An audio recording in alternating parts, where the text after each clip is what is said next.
All right, everyone. We hope you enjoyed the coffee break and each other.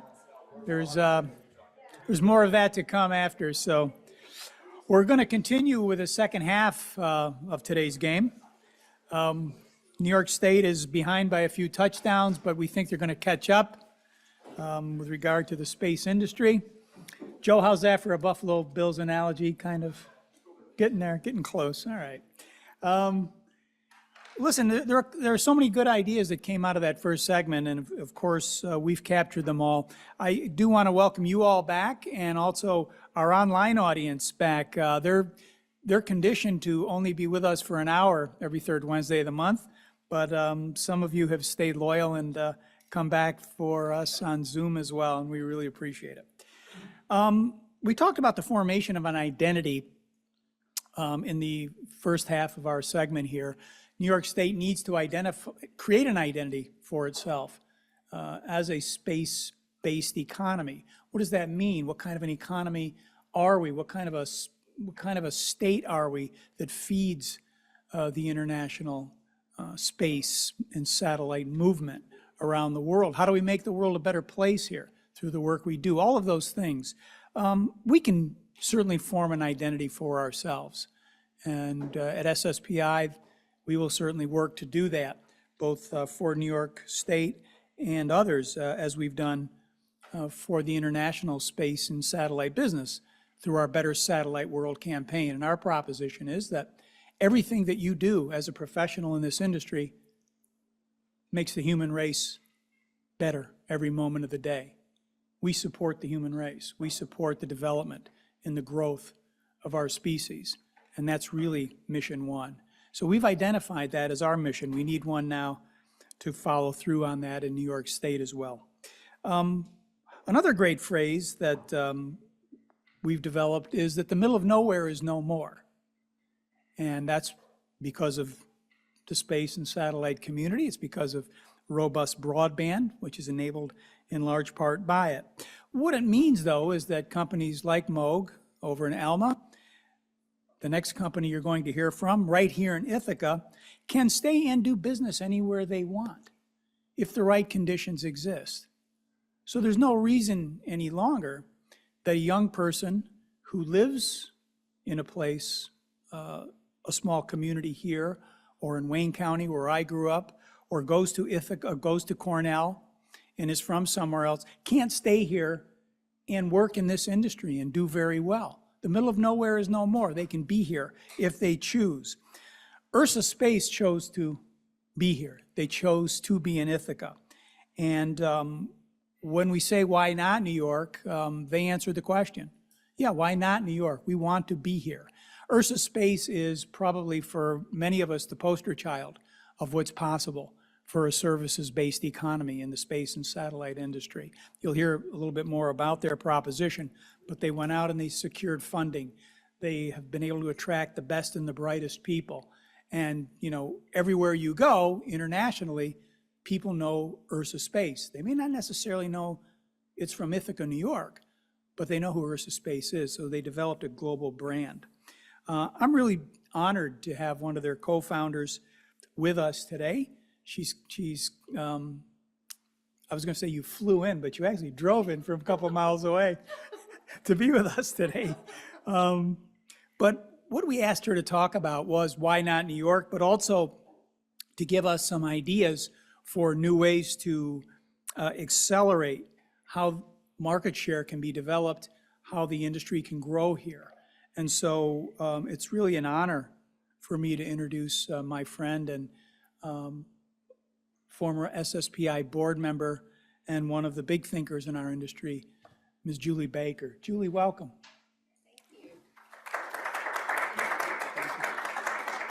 Thank you. Thanks, everybody. I'm really honored to be here today. It's a pleasure to get to see people in person. And also, Lou, I really liked your remarks. Unfortunately, I was not able to be here this morning, but I like the idea of creating an identity. And I think that's going to feed into some of the things that I talk about today. So I'm going to start by just telling you a little bit about Ursa Space and where we are today. and then tell you why we ended up in the first place in New York and what we thought was going to happen, what did happen, and then what we've learned since then, and some possible ideas for your identity theme here. So we're actually celebrating our 10th year in October. We're coming up on 10 years. Thank you. Thank you. And you know, we do have customers all over the world, but today I'm focusing mostly on New York, but we'll get into that. So you want to go to the first slide, please? Yeah, the next one. Okay, so what are we trying to do at Ursa Space? In the very beginning, we were trying to help people figure out what's going on all over the world. What change is happening that will affect the decisions that you need to make. It's gotten increasingly more timely that we're able to help people, you know, make timely decisions, and a lot of it is about risk. What are the changes going on? So my screen actually went blank, so I'm not, oh, I just have to touch it. Perfect. Technology. Okay. So what do? We are building the infrastructure to take all of the space-based data and take advantage of all of those assets from commercial suppliers, bring it into our platform and analyze it, you know, integrate it, develop insights, and then provide that information to customers in the workflows that they need us to insert the information into. And we don't own our own satellites. We started out building satellites, but we ended up taking advantage of all of the commercial space assets and working with the vendors to help promote their sales. And you know, it takes a real interdisciplinary team to go through this whole chain. If you see what we do, it's fairly complicated, but we're trying to make it very easy for anyone to be able to use this information. When we think about the processing, we have very sophisticated, you know, people with highly skilled folks who develop algorithms so that we can get the information out of the data. We have analysts, intelligence analysts, geospatial analysts to bring other layers together and, you know, get insights, see patterns in the data, and then providing the end result to our customers. And we provide it, you know, with APIs, with reports, various kinds of ways. I think you can go to the next slide.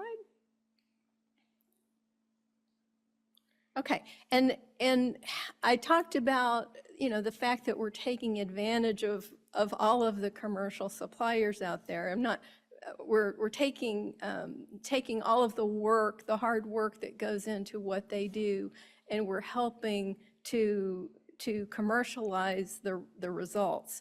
So we've got our focus is on synthetic aperture radar, so we can get information, you know, whether it's cloudy outside, whether it's night, and electro-optical. So that's an interesting development. Anyway, there's a party going on. So the optical imagery providers, RF providers, and even news sensors coming online. We're working with so many burgeoning folks. Okay, I think you can go to the next slide, Tamara. So what's happening for Ursa Space is we are experiencing massive inbound demand for services of this type. And for we have a couple of markets that we focus on: global security and commodities. And within the world, I mean, everybody's aware that we have rising global conflict. And year over year, military spending globally has increased to about $2.4 trillion. So what I'm talking about here with what we provide, you know, we can provide an assessment of what's going on in a border conflict, like how many people, how much equipment's there, that sort of thing. But the other thing that's so important that I think people don't realize is that when disasters strike and nations are vulnerable, they need help to make sure that they don't stay vulnerable. So our support is often in humanitarian assistance and disaster response. There's a lot that goes on all over the world addressing fires, floods, earthquakes, even oil spills. I'm predicting that people are going to be needing to help clean up. So, you know, what do we do in those cases? We help people figure out where can they get supplies in, where are the escape routes, where are the schools, where are the hospitals, who's, you know, is there power there? All of these questions that really help the folks on the ground deliver the services. So, and we can do that from afar. The other thing is that the insights are getting increasingly more valuable because of the infrastructure maturation of the whole ecosystem. When we first started, it took us weeks to get an image from a supplier. And today we can get it within hours, sometimes even minutes, depending on where the satellite was, when it took the image, where the downlink, the ground station is to downlink. You know, some of those factors play in, but it's getting to be much faster, and the timeliness of the insights are faster. Okay, the next one. So now about New York. What did we think before we set up in Ithaca in New York? So Adam Maher, who founded the company, knew about a lot of space education. He had gone to Cornell. That's actually how we got our name. Ursa is a bear, and Cornell is the bear, has the bear mascot. So Ursa Space Systems. So Cornell, Binghamton University, RIT, University of Rochester, a lot of focused space education in New York State. And we've really benefited from our collaboration in the New York Space Grant Symposium that Cornell heads up. We get interns supported every summer. It's wonderful for us.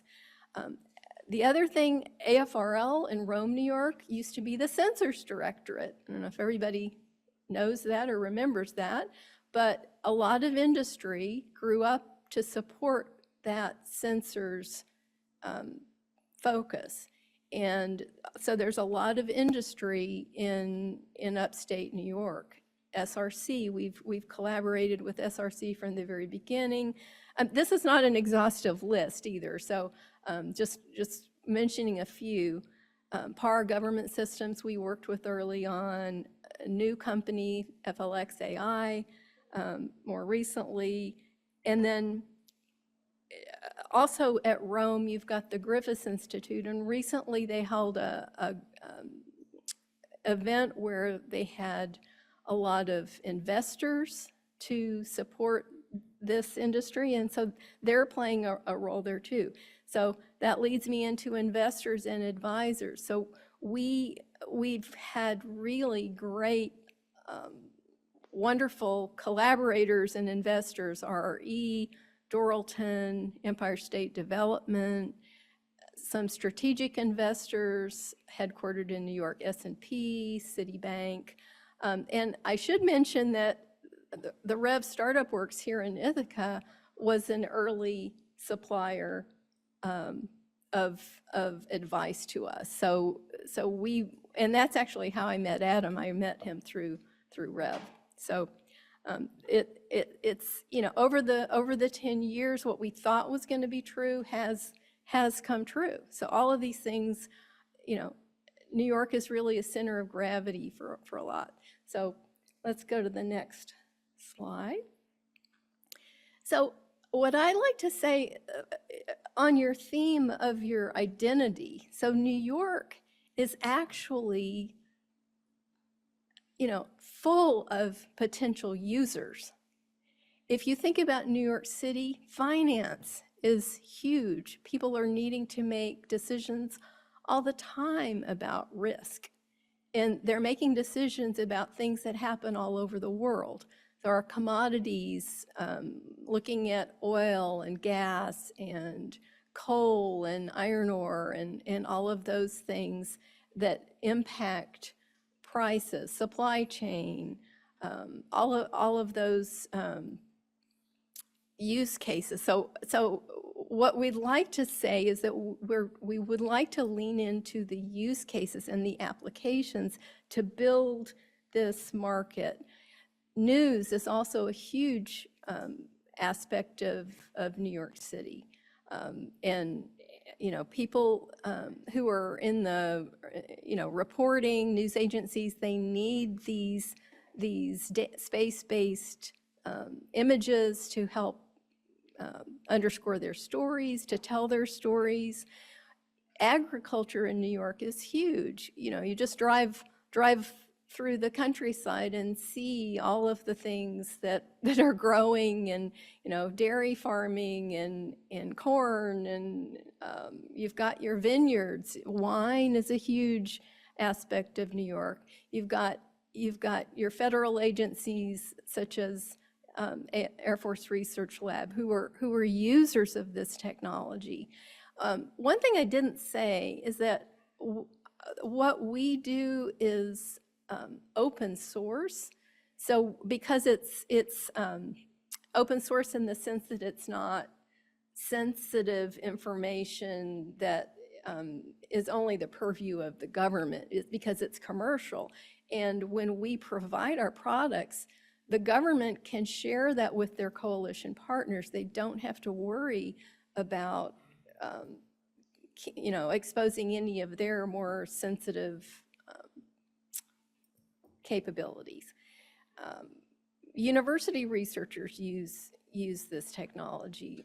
People who are focusing on the environment, and then manufacturing is actually rising in because of the semiconductor fab going up in Clay near Syracuse. I think there's going to be more interest in supply chain, competition for semiconductor. Anyway, I'm just there. This is not an exhaustive list by any means, but just the things that were off the top of mind. And all of these have opportunities to benefit from the valuable insights that these products can offer. And that, I think, is the end. So, thank you. It's not the end. We're going to have questions. Okay. Great. Oh, you can stay at the mic. I'll Okay, sure. move the handhelds. Perfect.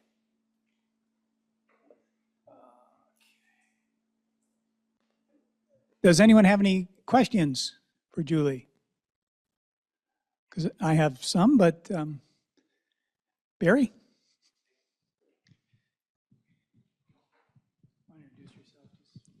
Yeah, Barry Safir from Moog. So I wanted to check with you on how you do recruiting to the area, or are you typically getting new talent? I mean, I know, so I think we do a great job recruiting locally, and as soon as you start getting out past New York, it's tougher to get people to Western New York. I guess I wanted to just understand your experiences. Obviously, amazing talent at the company and where you're getting it from. And do you find, is it mostly local because there are amazing universities around, or are they coming from outside? That's a great question. And we, when COVID hit in 2000, we were able to go to a hybrid system. So we do get a lot of interest in the opportunities that we post on our website from people who are local. Also, the universities, we do get talent from the various universities in New York. We actually get a lot of interest because we have a wide range of opportunities. It's really a very diverse team and a diverse set of people we need to do what we do. And we have, entry-level positions that are, we get a couple of hundred applications online once we post. It's just really, it's hard to, we have to close it and stop and go through all those applications. And then we've been very fortunate to get some very good senior talent as well. So, yeah. Is most of your talent from New York State? I would say that it's, we do, because we're trying to be supporting globally, we have people in every time zone in the US so that we can work on both sides of the 9 to 5 Eastern schedule. Some of us get up pretty early to support customers, outside of the Eastern time zone, and then we have folks all the way to California. So, Thanks, Barry. Any other questions from outside? Tamara, I think we've got a few on chat. Do you want me to read them, or you want to put them up, or do you want to read them? Read them. Okay, so I have 2 questions. The first question was, Julie, is ERSA providing information to FEMA? And then there was a clarification question, which is, what was the point you were making on semiconductors? If you can clarify that. Okay. So we are not currently supporting FEMA. It's one of the agencies we have not had success in connecting with yet, but we would love to. And then with the semiconductor industry, what things that you can see from space are like, where are all these 9,000 people going to live? What other kinds of things, that are going to support this semiconductor fab? What are, they're geospatial questions. You can see better, you can assess from space what the whole environment around that semiconductor fab is. You can look at the progress of that site. You can, maybe they're interested in their competition in other parts of the world. We can provide information about, various activities and other semiconductor fabs. So there just lots of different questions you can answer with geospatial information. Thank you. And you said you're trying to do business with FEMA. Was that? So we would love to. I'm not sure. I'm not aware of an opportunity at the moment. So. I see Nick Reese out there. Nick, can you connect her with anybody at FEMA offline? Yes, we should talk. Okay, great. He said yes, for those of you listening. We put him on the spot, but he always comes through. Just to pick up perhaps on the semiconductor question, Julie, you showed that really nice slide about collaborating with, I think you referred to it as the gravity of talent, Yeah. which is a great phrase. But there's also the gravity of new business opportunities, Yes. which you said you would like to lead into. And of course, agriculture. I mean, New York State, by the way, produces the 3rd most cheese in the United States. So we're the 3rd largest cheese producing state. Yeah. If anybody likes cheese, I do. My point was, I think as, a lot of times we focus on the hardware or the launch or, what's, more of the technology side of it. And I think if we focus on the use cases and the potential users, we can see that there's a huge number of customers that haven't really been fully, their needs have not been completely met yet. One of the issues that came up in the first part of our session today was, what can government do to enable, stellar companies like yours to continue to grow, to develop more business opportunities? When you talk about leaning into use cases, is there anything that your local Chamber of Commerce can do, or any entity that would help you guys identify more of those use cases? So I think that, we're already working on finance. We had our start with finance and energy with our global oil storage product. So we're learning more about the kinds of things that they need. So I think that, just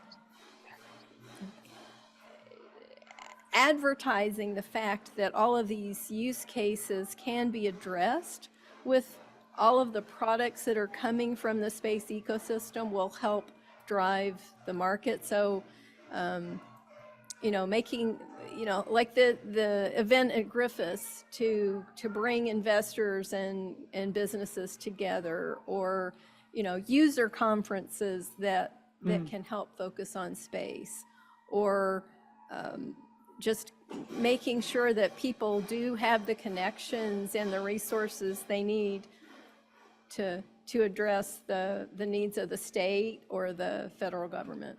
Yeah. By the way, that noise you hear in the background, those are the meditation class students who got an F. So Patrick, you've got a question. Question, but I did want to piggyback off something Julie mentioned, which is the new Micron facility in Syracuse, which I think goes to combat the stigma that's kind of taken hold in New York in recent years, is that we don't do big, heavy manufacturing here anymore, that era is behind us. And I think while it's not necessarily a space-related facility, I think it is proof that it is possible to do those big, large-scale, heavy manufacturing, operations here in New York. So I do want to thank you for bringing that up, because I think it is really instructive for the industry here that we shouldn't limit ourselves to what has been possible in New York in recent decades just because of various, economic trends, that it is possible to reverse some of these things, and with targeted investment, you can do, big manufacturing here. So I just wanted to thank you for bringing that up. And the federal government CHIPS Act, was a heavy aspect of that. So. Right. And you talked about supply chain too, which is key to establishing a manufacturing entity, right?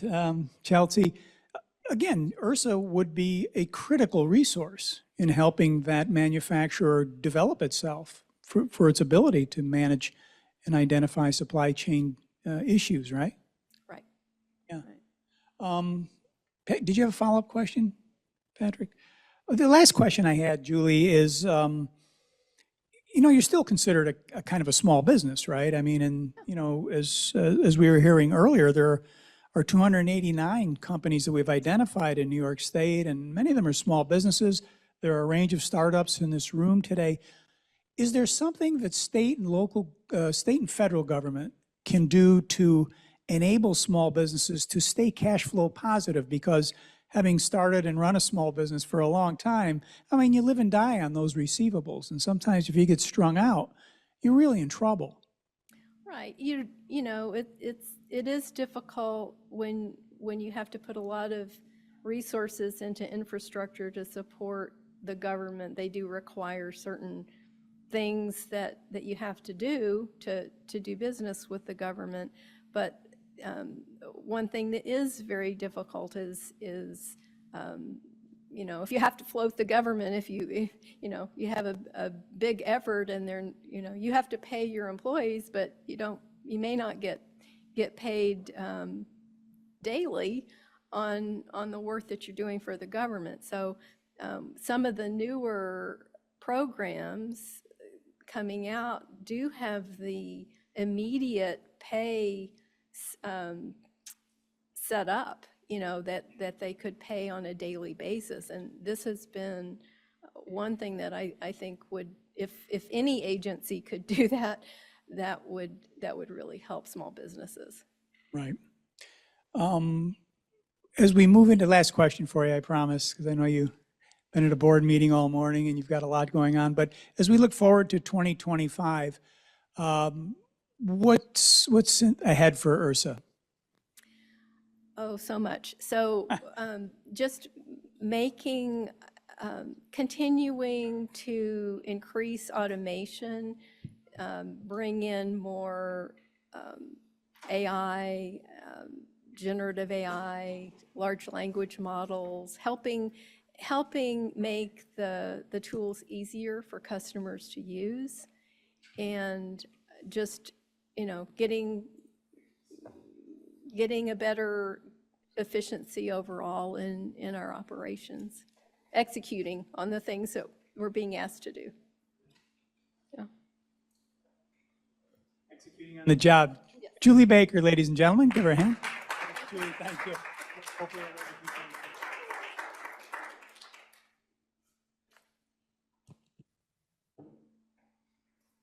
All right. Well, we're heading to our last panel of the day, and this one is getting it done. We're going to look at some best practices in developing the kinds of space economies that we want here from actually around the world. So we've got two gentlemen joining us long distance today, and I've got a gentleman who's come up from Washington who I'd like to ask join me, Mr. Nick Reese. So as he comes up, we will tell you who is on this panel today. Walking toward me is Nick Reese. Mr. Reese was most recently serving as this nation's very first Director of Emerging Technology Policy at the Department of Homeland Security, where he advised the White House and senior cabinet officials of the national security implications of emerging technologies. He's the author of the Department of Homeland Security's AI strategy, DHS's post-quantum cryptographic transition roadmap, and the 2022 DHS space policy. Those who have seen Nick or heard him at several SSPI events know he's an expert tying these complex technologies to strategy, security, and economic opportunity. Not an easy thing to do.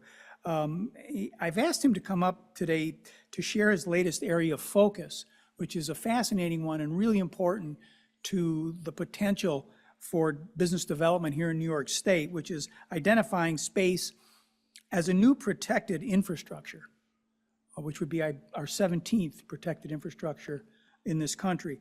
So for the purpose of our conversation today, we'll ask Nick to examine where opportunities might be for state companies in this area. And Nick, welcome. I will give you a microphone. Joining us from, I believe, New York or possibly Luxembourg is Mr. Luke Decker. He's on Zoom, and we're delighted to welcome him. He's the new Consul General and Executive Director of the Luxembourg Trade and Investment Office in New York. They are a sponsor and a big supporter of SSPI's Roundtable. Mr. Decker has served as Minister of the Economy of Luxembourg and in posts in Shanghai, among other places. Those of you who don't know should know that Luxembourg's role in the development of a space-based economy may be preeminent in Europe and serves as one of, we believe, the world's best practices. And I'm pleased to note that the Luxembourg Trade and Investment Office continues to do the kinds of things that we've been talking about all day today, and they seem to do it with a certain amount of ease. But Luke, first of all, congratulations on the new appointment, and thank you for being with us today. Thank you, Luke. Thank you. And I am indeed, I did arrive in New York, so I am in Manhattan today. Sorry I couldn't make it all the way to Cornell University, but I'm very excited to be part of this panel, even if it is via Zoom. Well, it's not a problem. And I know you probably can't get out of New York today because the UN is in session and you can't move 10 feet in the traffic. So. Our third panelist is Mr. Norman Garza. Is he with us today? Yet? Norman is not on yet. As soon as he is, I'll let you guys know. Okay. Mr. Garza is the very first executive director of the Texas Space Commission, and as he arrives, we will bring him on. Nick, I'm going to start with you. You've been writing and discussing in forums like this the proposition, as I said earlier, of making space the 17th critical infrastructure for the United States. One of your challenges to the debate is that the focus on what infrastructure consists of should be more than just LEO satellites. So you offer a new model, I think a very fascinating one, a three-dimensional, maybe four-dimensional one, for defining critical infrastructure in space. Can you elaborate a little bit on what you're thinking here and why it's important to our country and then potentially to New York State? Sure, Lou. Thanks so much. And thanks, everybody, for the hospitality to be here today. Thanks, Tamara, for all the support. It's always a pleasure to be a part of these events. So as Lou mentioned, there's kind of a discussion about space and critical infrastructure. And this is one of those like Capulet and Montague or Team Edward, Team Jacob, depending on your literary preferences, where you're sort of on one side or on the other. Either space should be critical infrastructure or not. And one of the early writings that I put out was, instead of thinking of this as a binary yes or no, maybe we should think of another model, another idea. And so what I put out was the idea that maybe instead of trying to fit space into our terrestrial critical infrastructure system, maybe we need to make a space-specific critical infrastructure system. And what I mean by that is on Earth, we have different critical infrastructure sectors like energy and communications and water and things like that. But in space, what we would consider critical is different. So for example, on Earth, we don't have an air critical infrastructure sector. We also don't have a habitation critical infrastructure sector or a propulsion infrastructure sector. And so what we need to protect in space is actually different. There are some overlaps, like communication, for example. But what we need to protect in space is actually different. And so what we should do is start thinking about space critical infrastructure from the perspective of what is critical in space. Because the reason that we have critical infrastructure on Earth is because those are the things that we see as the most important to our continued function.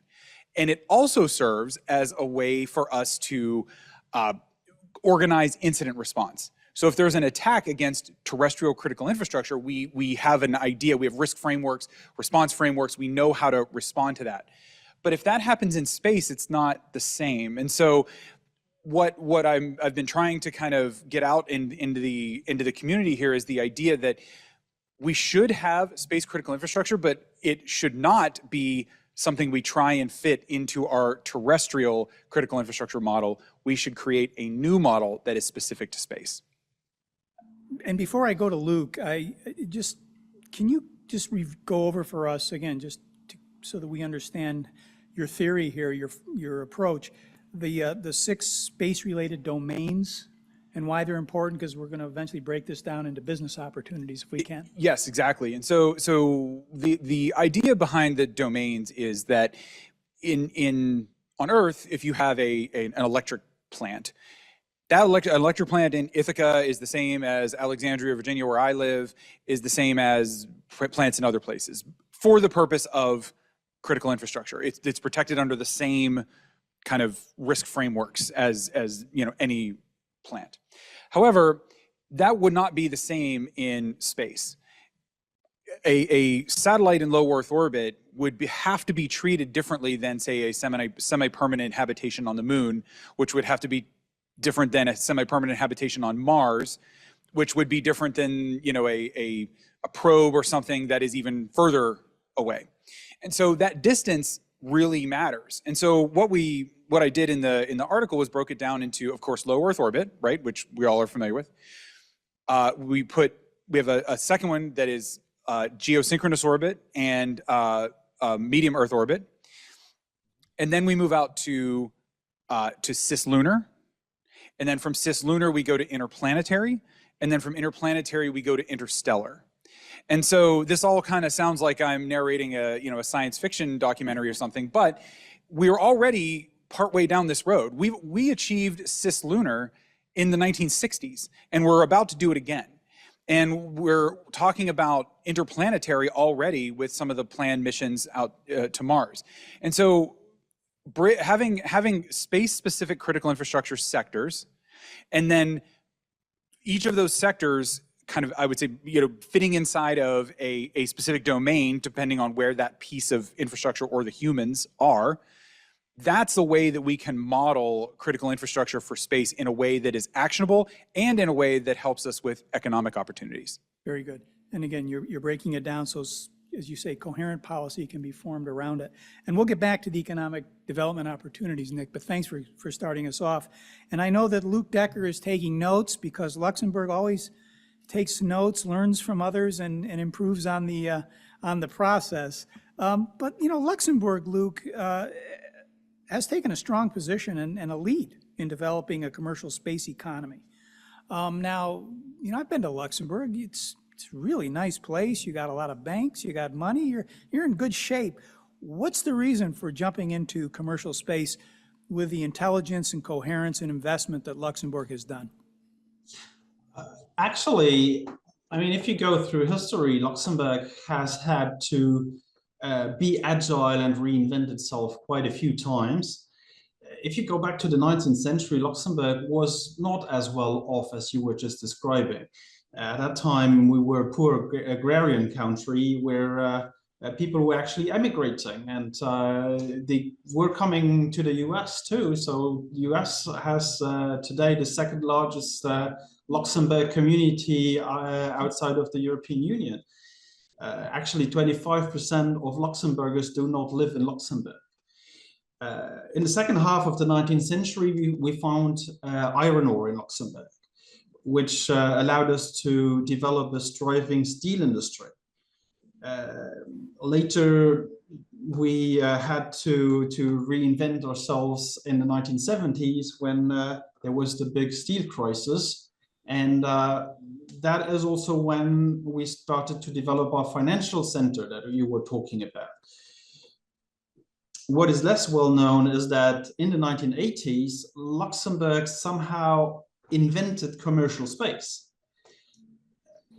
That came with the Luxembourg government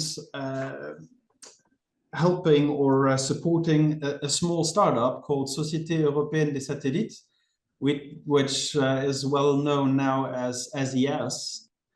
And SES, they launched their first satellite in 1988. That was the first commercial satellite ever to be launched into space, to the extent that at the time, insurers didn't know how to calculate the risk. They didn't want to insure this launch. So the Luxembourg government had to insure the launch on its own budget. So that's how the first satellite, the first commercial satellite ever was sent into space, was the help of the Luxembourgish government. The idea, because your question was why, the idea of broadcasting via satellites did not come quite out of the blue. Actually, already in the 1930s, Luxembourg was home to the first commercial radio called RTL, which is still well known in Europe and was well known there. So Luxembourg became a broadcasting giant with this commercial radio, later on commercial TV. So that's where the idea came from. But we dared to go that way, also as a government, to support that, and that's how we ended up in commercial space. And since, I mean, we've had quite a long way since the end of the 1980s, and today there is an entire space industry that is thriving in Luxembourg. Yeah, thank you for that history, because it is a story of innovation as well. And SES, of course, evolved into become the largest satellite commercial fleet operator on Earth today. Absolutely. And bought this small company called Intelsat not too long ago. So, you know, I want to stay on that, that history of innovation, Luke, and the way you've set it up, and maybe look at sort of the anatomy of deals, which, again, Luxembourg is doing. And, you know, I've done some work for Luxembourg as a moderator at panels and things, and I know this is a part of a broad strategy to develop and enhance gross domestic product.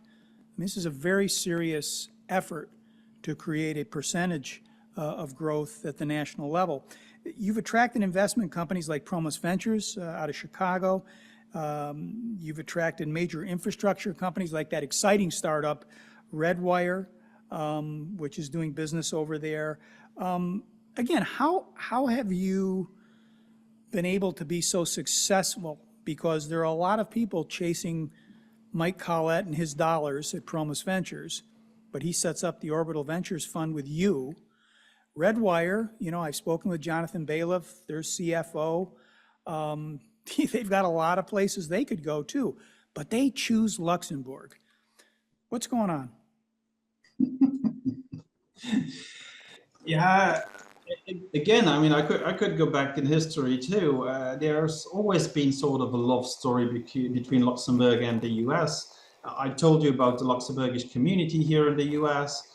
I could tell you about our bonds and blood established during World War II.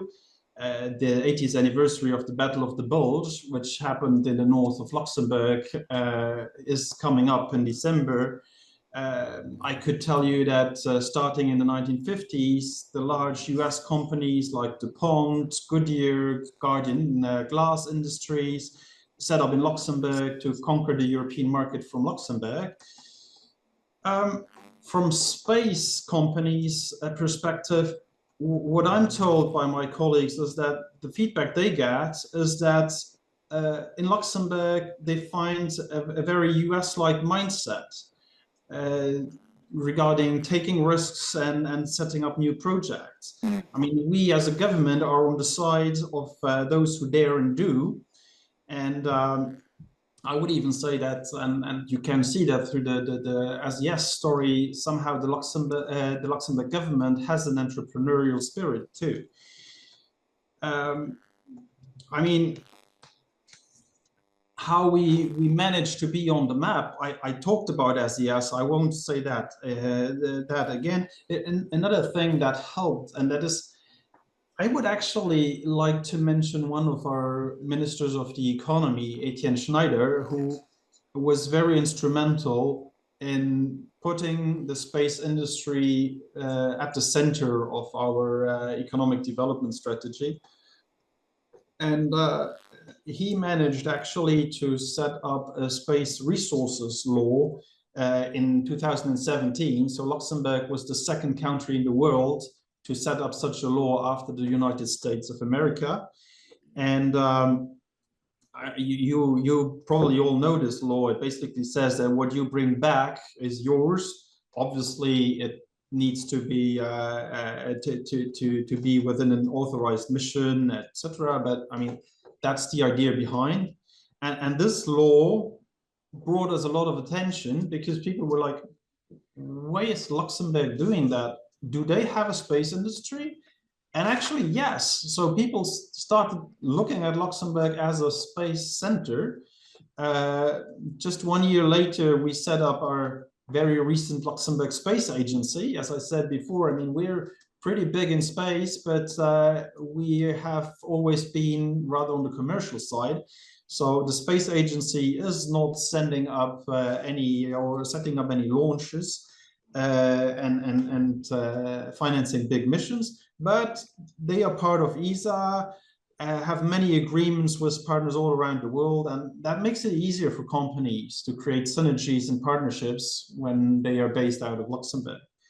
So, I mean, Luxembourg managed to be innovative, to attract attention and convince investors from space industry it was the right place to set up and grow their business in Europe. US space company come to Luxembourg, as did the large US industrial players a few decades ago, to access clients, and suppliers. And I would actually like to add for space companies, investors, and that from all different European countries. So I think that's part of the story of Luxembourg, yes. Yeah, thanks, Luke. So a space agency sounds a little bit like a space commission, Joe Fargnoli, doesn't it?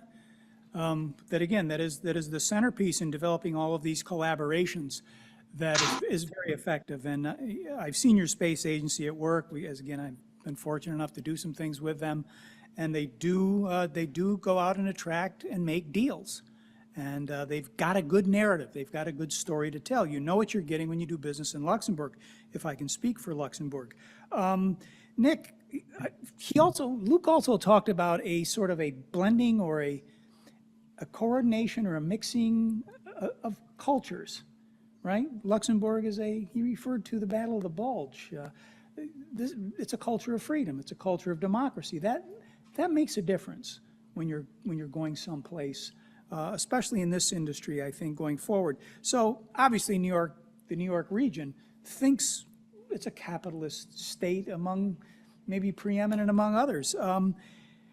So with the space-related companies here that we talked about, and the universities like this extraordinary one here in Ithaca,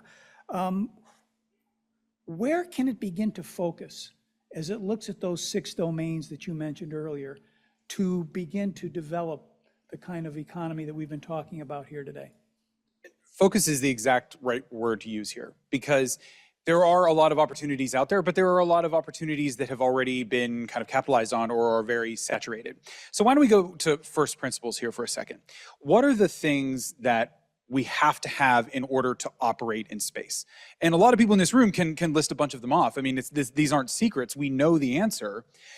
But what we need is for the government, the US government, and then perhaps in partnership with our friends in Luxembourg, where we can say that's exactly, these are the priority things that we must have to operate in space. And so if we established that prioritization then trickles down. And so it becomes a conversation about, well, if this particular critical infrastructure is disrupted in space, what does that mean? What are the interdependencies? What else is affected if this happens? We're doing this every day on the ground, but we need to do it in space in order to be effective. So, and then when you break it into the different domains, I think what that actually shows you is you can look at those domains and see what's going on right now, what's more saturated, and then start to move out and see where there are opportunities, because that's where the industry is going. And so as Julie talked about, there's a lot of demand on the ground for processing of space-based data and automation and artificial intelligence integration and things like that. A lot of demand for that. So that's absolutely a place of opportunity.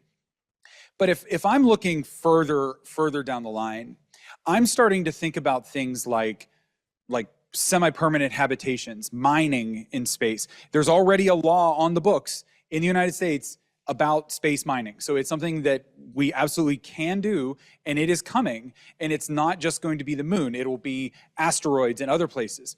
And so what are the critical things that we need in order to enable that? Again, most of us probably know most of those answers, but we need to codify it in a way that allows us to start vectoring resources toward it and allows companies to feel, I guess, more empowered and safer investing their money, because the governments recognize this as critical infrastructure. So there's real economic opportunity behind the idea of a space-specific critical infrastructure model. And the domain piece of that model really allows you to stand on Earth and look out and say, am I trying to enter a somewhat saturated market? Am I trying to process the data from that market? Am I trying to enter a market that maybe won't mature for 10 years? Right? All of those are the way that you would conceptualize investing.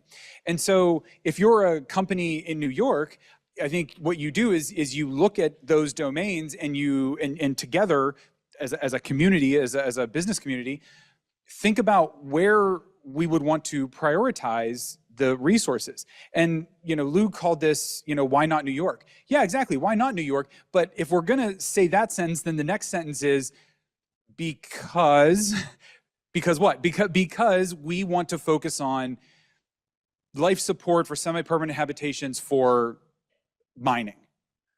And why do we know that that's important? Because there's an infrastructure model in place that prioritizes it. Yeah, well said. We have been joined by Norman R. Garza Jr. from the Texas Space Commission, I believe. Norman, welcome. Good afternoon. Thank you. Can you hear me? We can. Thank you so much for joining us.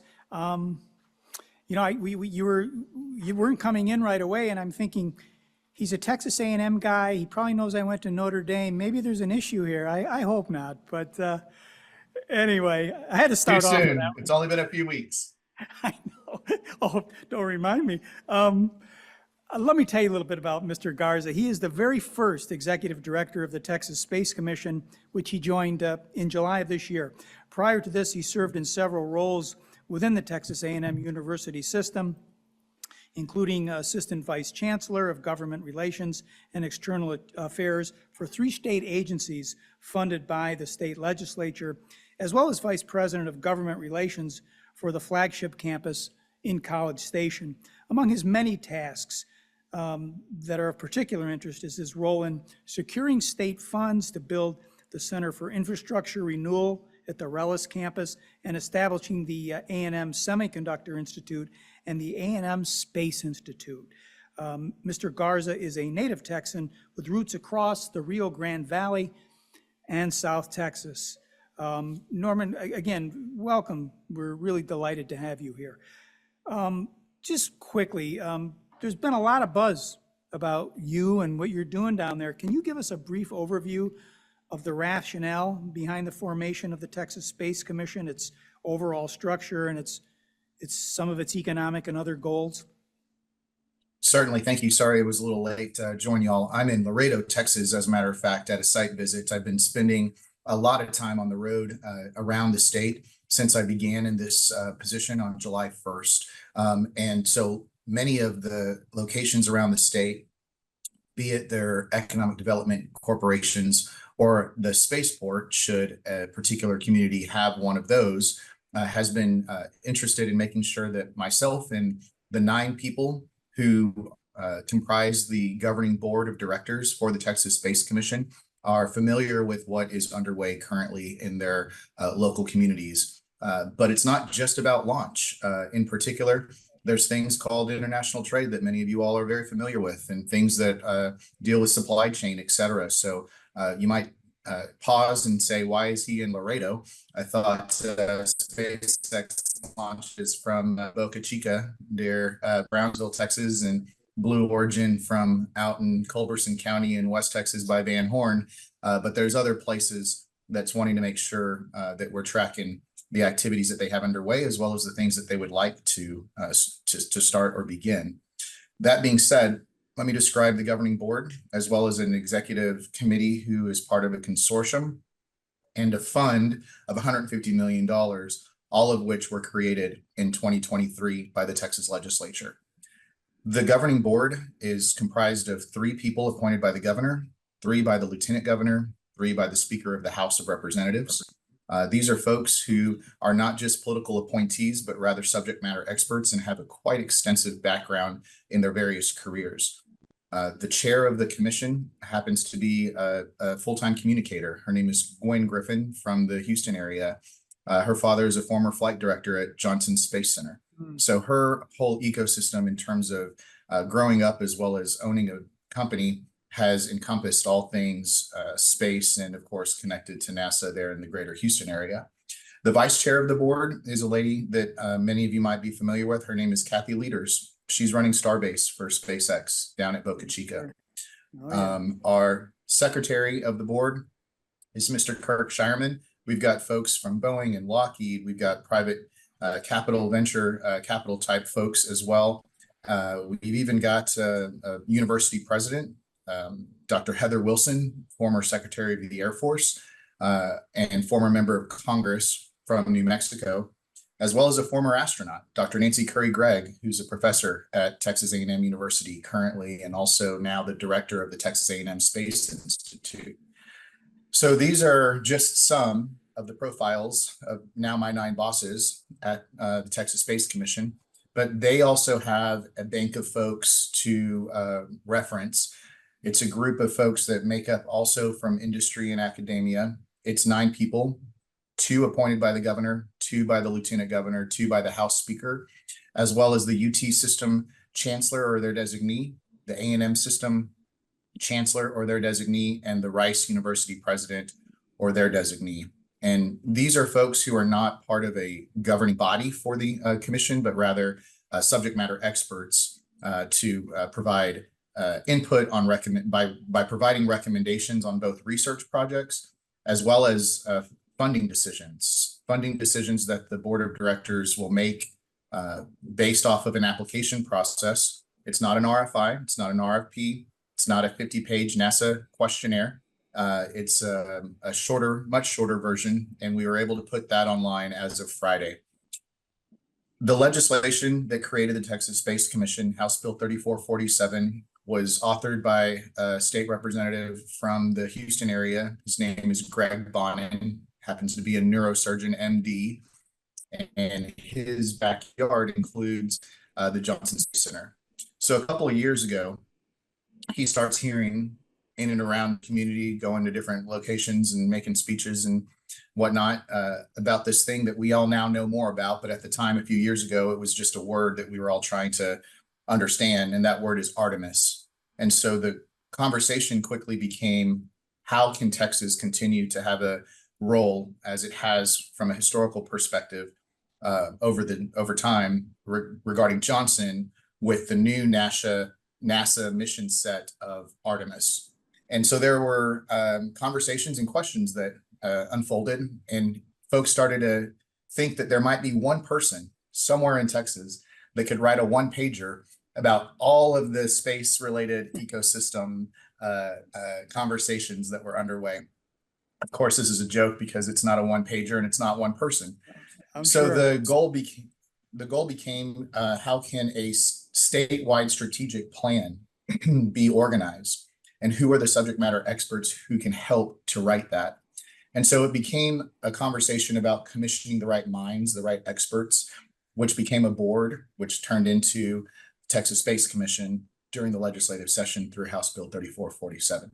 The idea that Dr. Bonin had, his counterpart in the Senate, her name is Senator Joan Huffman, an attorney, former criminal district judge, as well as the lieutenant governor, the House Speaker, and the governor, was to solve for 2 things.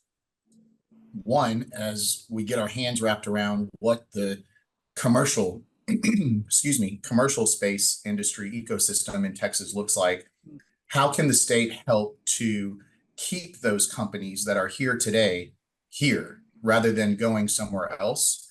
So that's solve 1, but solve 1 is really 2 parts. It's keep those companies, but also how do we enable them to expand their footprint of whatever it is that they currently have here somewhere in Texas.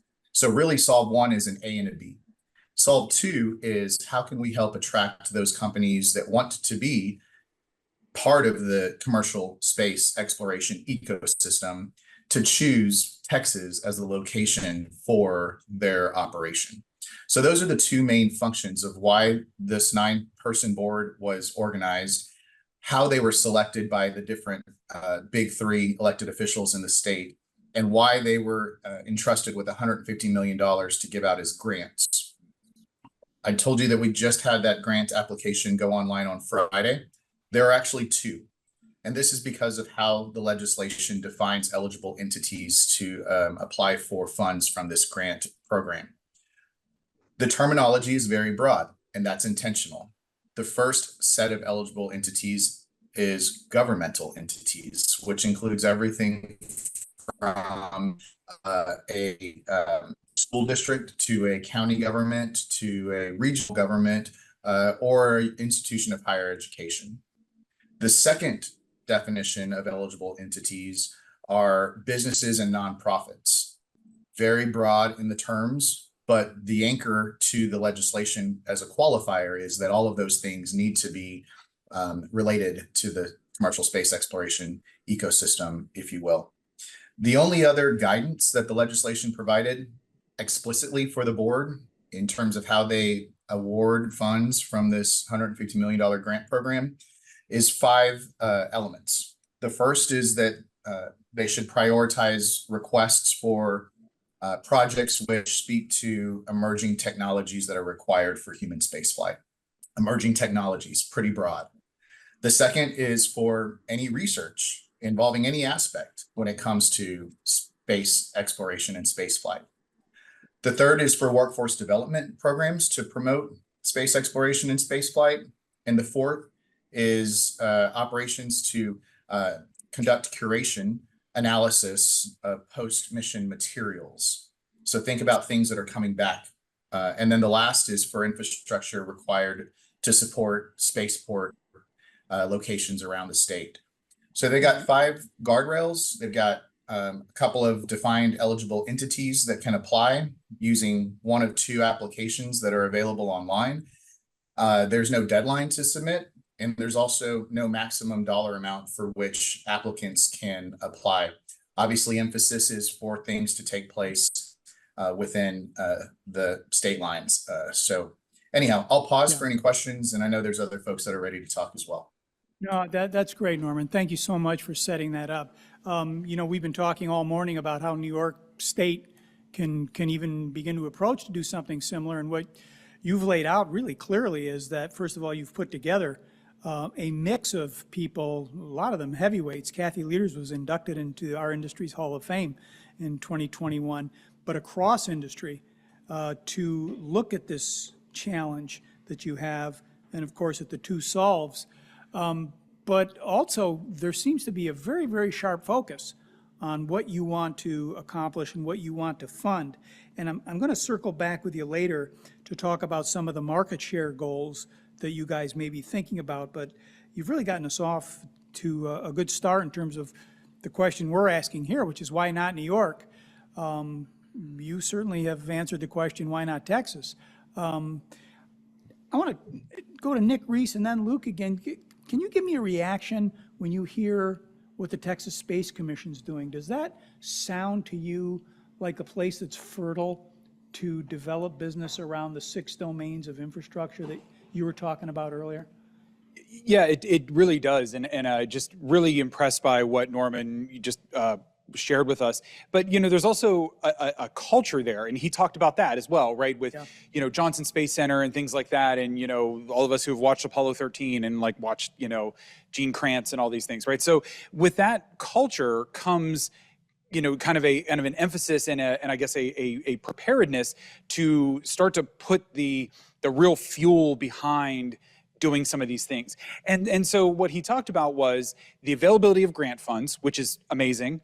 And then what I would also kind of add to that is the talent workforce pipeline that exists. But Julie talked about that in her presentation. And then, you know, kind of the facilities and the community that's around that pushes those things forward. And so what it sounds like to me is that New York has the pieces. New York's got the pieces. It's a matter of bringing them together in a consolidated way and putting, you know, whether it's a commission or a board or some kind of entity down to help kind of guide the funds and, you know, guide some of the priorities. But to me, one of the advantages that New York has, no offense to, you know, what's going on in Texas, is that if we are able to have a critical infrastructure framework that's put in place, New York can then build around that. And how attractive would it be to investors to be able to say, you know, the US government and the Luxembourg government have both said that these particular things are critical for spaceflight, and that's what we're going to produce. We're going to produce those products, and we're going to provide services, and we're going to provide the AI and the automation and the data processing on the other end of it for a specific type of activity. And if you could consolidate around something like that, extremely powerful. And that's when you start to develop the culture, the workforce pipeline, and everything that goes with that Texas already enjoys. Yeah. Luke, it's a very methodical approach that Texas has. I see a lot of similarities to Luxembourg in terms of the methodological approach. New York doesn't really have that, and we've been talking about that. Again, it has the ways and means, but as the Grateful Dead said, it just won't let you in. Do you see similarities between Texas and Luxembourg, and any advice for how New York might be able to establish a richer ecosystem? I certainly do see similarities, especially regarding the commercial space. I think there might be a difference between Texas and Luxembourg, because in Texas there's not only the commercial side, but I liked the double focus on keeping and attracting companies, because keeping means you already have some companies that are there, some big players, and that gives you some credibility there. What I see, and what I see that New York is positioning, I love actually the idea of working together and partnering with space players or space industry players in New York, as I'm based here. But I see that New York sort of would be a competitor to Texas, and so that would be the keep side of the Texas strategy.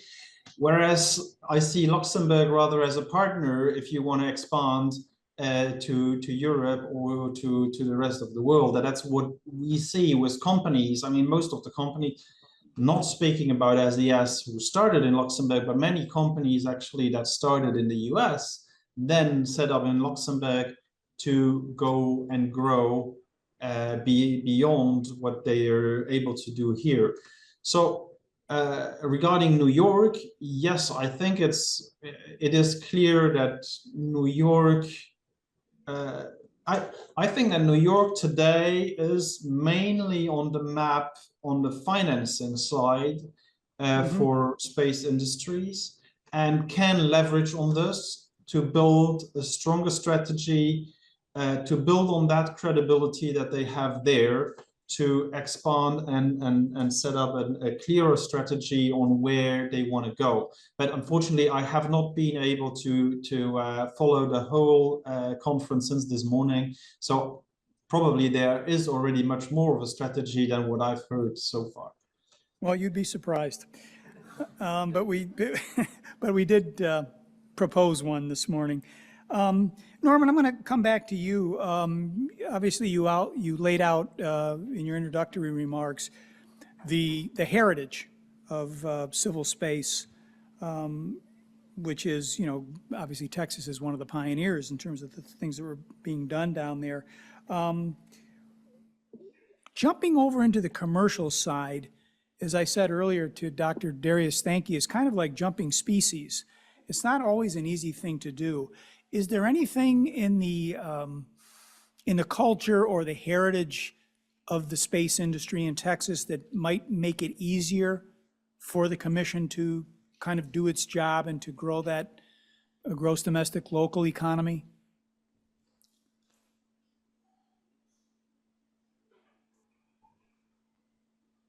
Hello? I think you're on mute. Gee, I hope I don't have to repeat that question. That was a long one.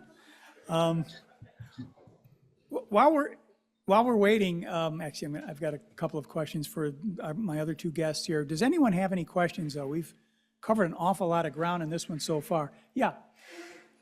Dr. Stanky?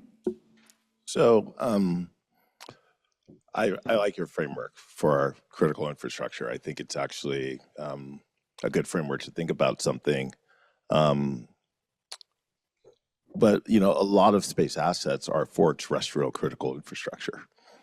And I do think that in areas of communication, as you pointed out, it's an important new space to operate in. I also think transportation and supply chain management and all these things that we're planning to build and automating our manufacturing supply chain systems is also an opportunity. My question is, why do you think that we understand critical infrastructure terrestrially when we really don't? We've divested out of manufacturing in the United States. We've divested out of development. We think it's a commodity. You can't build for the space if you can't even manufacture for the ground. So how are we supposed to define critical infrastructure if we're divesting out of critical infrastructure for high technology development on the ground? Well, so great question. I appreciate that. So we define critical infrastructure as it's defined in statute and as it's defined in National Security Memorandum 22. So there are the definition part is absolutely there. So critical manufacturing is one sector of 16. And so when we say understand critical infrastructure, I think we understand critical infrastructure. Now, if we get down to divesting from one particular critical infrastructure sector, sure, there's absolutely some conversations we should have there. But I think that's actually a great reason why we should create a new space-specific model for space assets and not try to make space be a part of a critical infrastructure sector that is designed for the Earth. We've also learned a lot of lessons about critical infrastructure over the last 20 years, and we are continuing to learn them, and we can build those lessons into the new sector or the new model from the beginning. I will just like to help you out a little bit. Part of the critical infrastructure that we need on the ground will require space. We need to, if we're going to conserve energy, if we're going to track threats, if we're going to have autonomous robots fighting wars, we require a critical space asset that requires linkages to the ground. If we're going to do quantum computing, it's going to have to be done in space because it has to be done at cold temperatures. If we're going to develop new materials, we might have to manufacture them in space and bring them back to the ground. So to me, I agree with you, to think of space having its own critical asset base is important, but if the outcomes aren't for building better life on Earth, look, we're not going to get anywhere in our lifetime beyond this solar system, so I agree, exploration, all those things are fine to talk about, but the only way investors are going to care is if it improves the asset base on this planet. So if we don't use the space asset to improve terrestrial use of assets, then I don't know what the point is. Well, while I appreciate your help, I mean, there's a couple of things there. So one is, so the temperatures we need for quantum computing are actually colder than space, and we're doing that on Earth right now. So those are that actually exists on Earth as it is right now because it's fractions of a degree above absolute zero. So, but I don't think we're talking about something that would not improve life on Earth. So if we went further afield, if we went to an asteroid or the moon to mine helium-3, which is sitting in lunar regolith right now that we could use for fusion reactors, that would improve life on Earth. But the difference is the activities of that particular station on the moon that is doing the activity would not have a direct tie to Earth as it's doing its activity. But that doesn't mean that it doesn't improve life on Earth, right? Or you build it up there, right? You still have to build the system that you're going to deploy up there to assemble up there, which requires terrestrial critical infrastructure. Well, it requires terrestrial manufacturing. Correct, which we don't have. Which we have some of. Okay, so not none, not zero, right?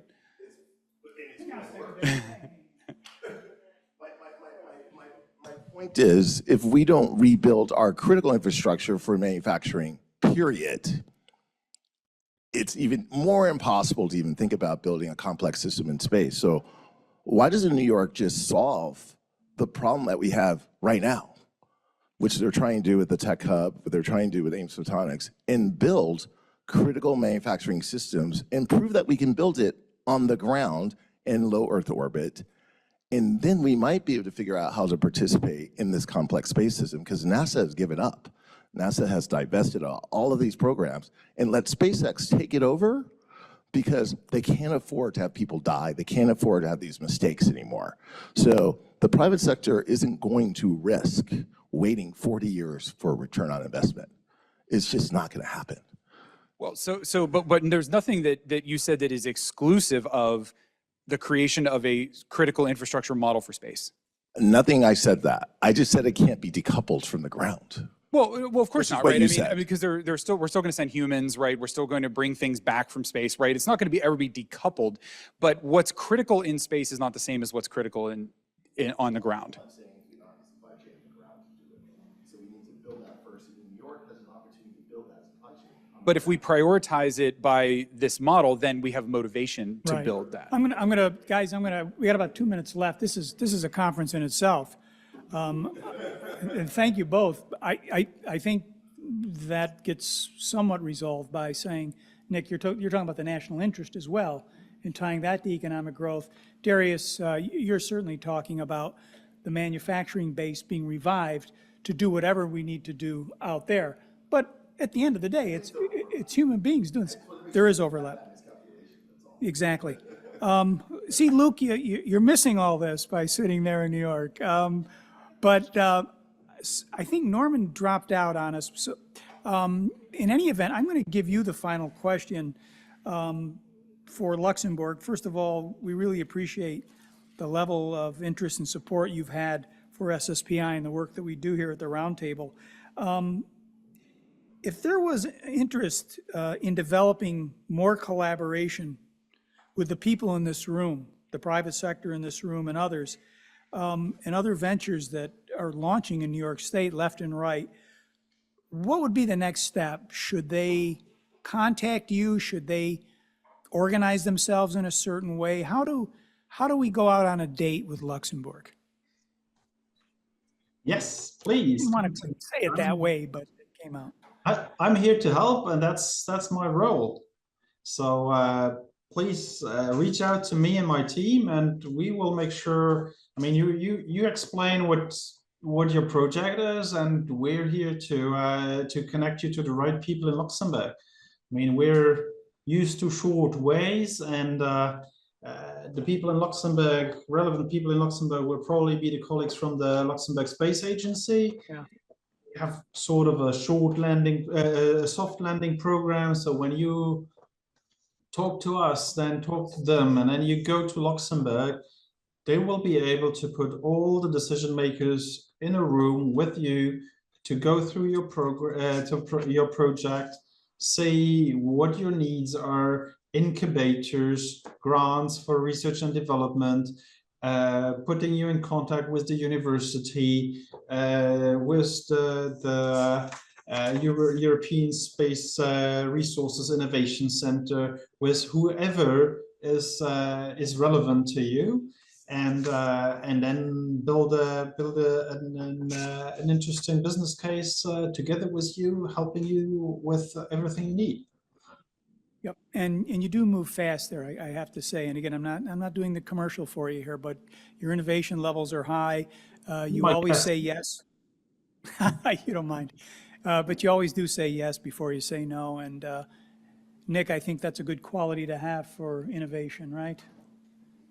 Well, listen, we're at the end of this session. Again, I want to thank Nick Reese for coming all the way up here from Washington, Luke Decker coming to us from New York, and Norman Garza from Laredo, Texas today to tell us a little bit about the Texas Commission, Space Commission, Julie Baker coming from URSA to tell the story of a great New York State company, and all of you out there for showing up today. Obviously, I want to thank Greg and Megan and the New York Space Consortium for making it possible for us to be here. They're going to be here a long time, and Greg, if you'll have us back, we'll come back next year as well. Thank you very much, Lou. So if everyone wants to reach out, please, I'm easy to find. Yes, you are, and we can put people in touch with you. And everybody who stayed with us online, we really appreciate it. And now Thank let's you. go and do some more networking and have something to eat. Take care, everybody, and remember, let's make it a better satellite world. Take care.